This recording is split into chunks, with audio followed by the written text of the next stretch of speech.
Hopelessness and hopefulness.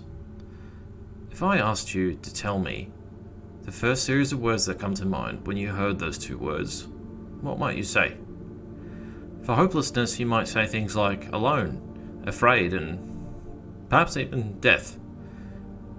Now, what about hopefulness? To hopefulness, you might think of words like determination, light, and perhaps simply life, living. These two opposing concepts rarely appear in complete isolation of one another inside of a video game. If the entirety of a game only consisted of you mowing down boss after boss with total ease and complete peace of mind, you would ultimately forget how to be afraid of anything. Even if there was some feature that the game used to spook you on purpose, you might simply shrug it off, as your experience playing the game has given you a really strong sense of security. You've become invulnerable. The same can be said of a game if there is no real goal or character interaction. It's as if you were put in some kind of cruel torture chamber as a child and raised, where you've been deprived of human contact, and thus you have absolutely no reason to persist in escaping the chamber, because you have nothing to reference it with. How would you even know that existence outside of the chamber is any better? This idea is often depicted through the use of the phrase, known hells are preferable to strange heavens. This congruence, this delicate balance between the opposing forces of light and dark, hopefulness and hopelessness, is what defines a great horror game. The Callisto Protocol is one such game which encapsulates an even balance between hope and hopelessness. From the very beginning, when we see the protagonist Jacob Schofield, it is clear that he is hopeful that his job running freight will set him up for life. Jacob and his first mate Max are running cargo between the dead moon Callisto and the planet Europa, and we see straight away that Jacob and Max are not feeling the same level of enthusiasm and hopefulness with regard to the suspicious circumstances surrounding their mysterious cargo that the Transplanetary United Jupiter Company, the UJC, is paying them handsomely to ferry with no questions asked. Jacob says, "After this run, Max, we'll never have to work another day in our lives." This short-lived moderate amount of hope quickly turns to ash in their mouths when their cargo ship, the UJC Charon, is boarded by the Outer Way rebel group led by the infamous Danny Nakamura, who the UJC claims is responsible for the terror attack on Europa. We know from the opening cutscene that this is not the case. After the introduction, we see that Jacob has been taken and placed into Black Iron Prison. Although the despair is great during Jacob's nightmare sequence, he quickly awakes to find alarms blaring, fires burning, and inmates fleeing in disarray as the prison falls into a state of chaos right before his eyes. It's unfortunate that the Callisto Protocol was marketed as some kind of spiritual successor to the Dead Space franchise, which it plainly isn't. But where many reviews claim that this is a downside, that only good things can come following a blockbuster like Dead Space, of course, I don't see it that way at all.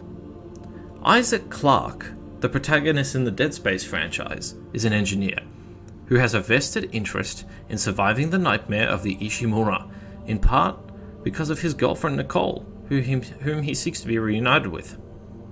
Jacob Schofield can make no such claim.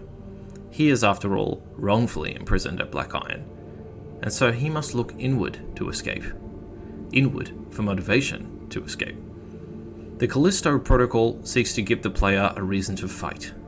When Elias and Jacob link up, for instance, this helps you, the player, feel less alone, now that we have a companion who assures us that he has a plan to escape the prison, and that together they can both get out alive.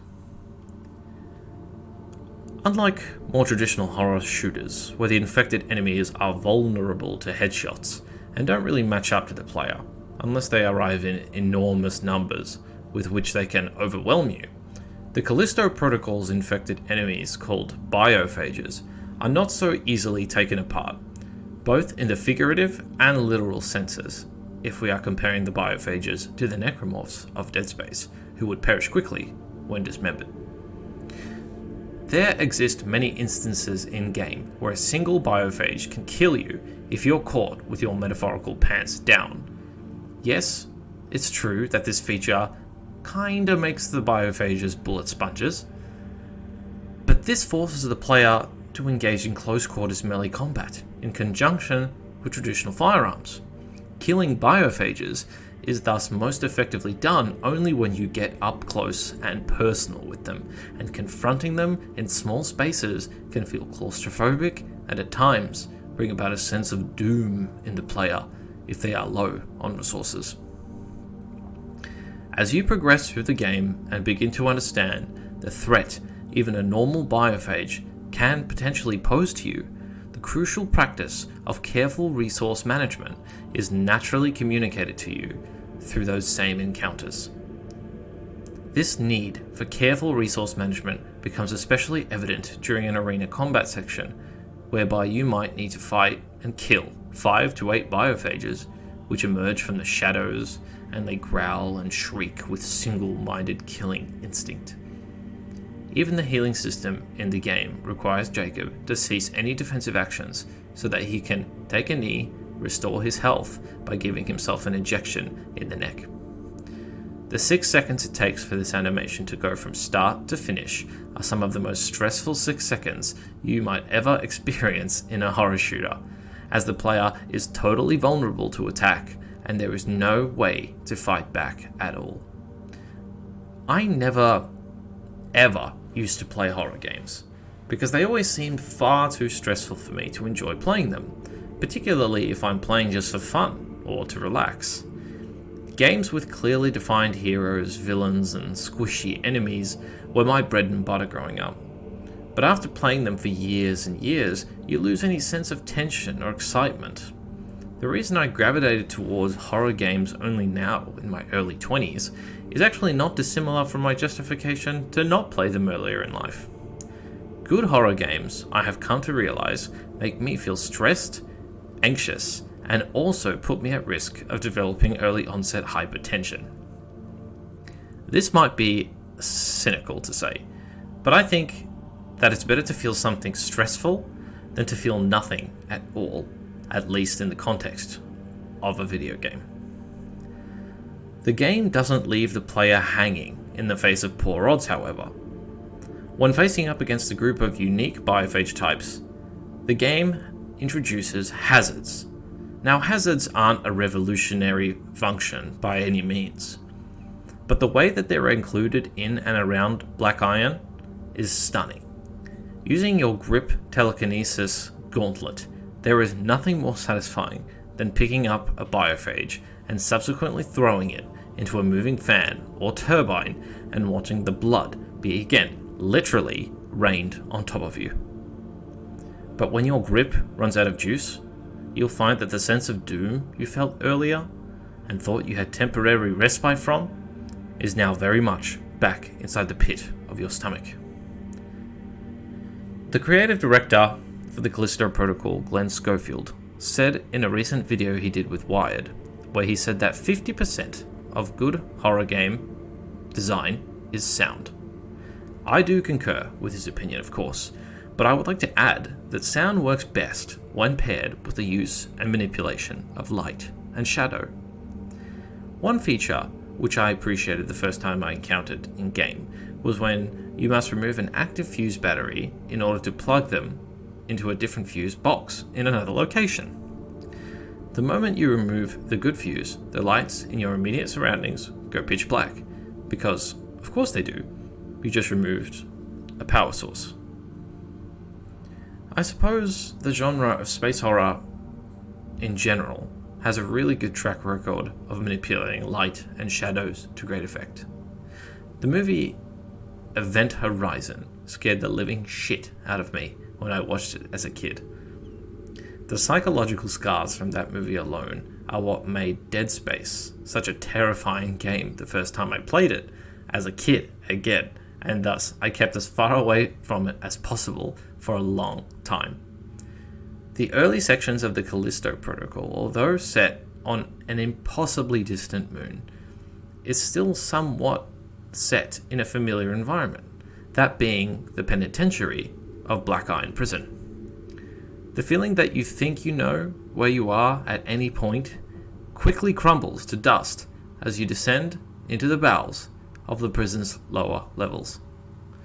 Your mind knows instinctively when you play the game that the way out is up, and only up. Just as if you were drowning in an ocean, you understand that the path to salvation can only be above water, where you'll expect to fill your lungs with a much-needed breath of air. As I progressed through the game, that feeling of drowning with the water's surface in sight is the perfect metaphor to describe what playing this game is like. Let me expand upon this idea just for a minute. Pretend you're a diver who has plunged themselves into deep subsurface cave water with a limited supply of oxygen in your tank.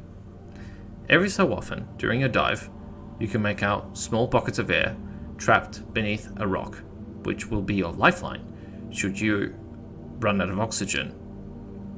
Once this does occur, however, and it will occur, you feel overwhelming need to breathe. You'll find that those small pockets of air are your ultimate safe haven, even if you only get a few minutes of rest before needing to plunge back down into the unknown murk in hopes that eventually you'll find an exit.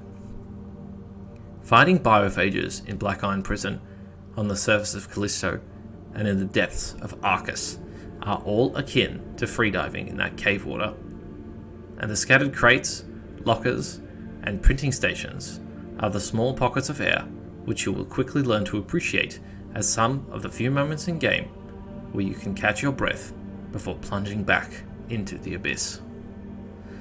The ultimate in-game example of the diving metaphor is when Jacob and Danny finally put their differences aside and reach the hangar, where a ship can be seen in orbit, just waiting to be hailed for a rescue. This is akin to that feeling I described earlier of surfacing above the ocean water and filling your lungs with air after not being able to breathe for a very long time.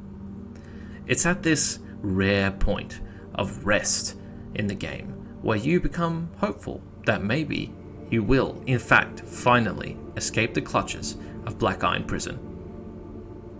This is where the dead moon pulls you back down deeper than ever before into the suffocating darkness.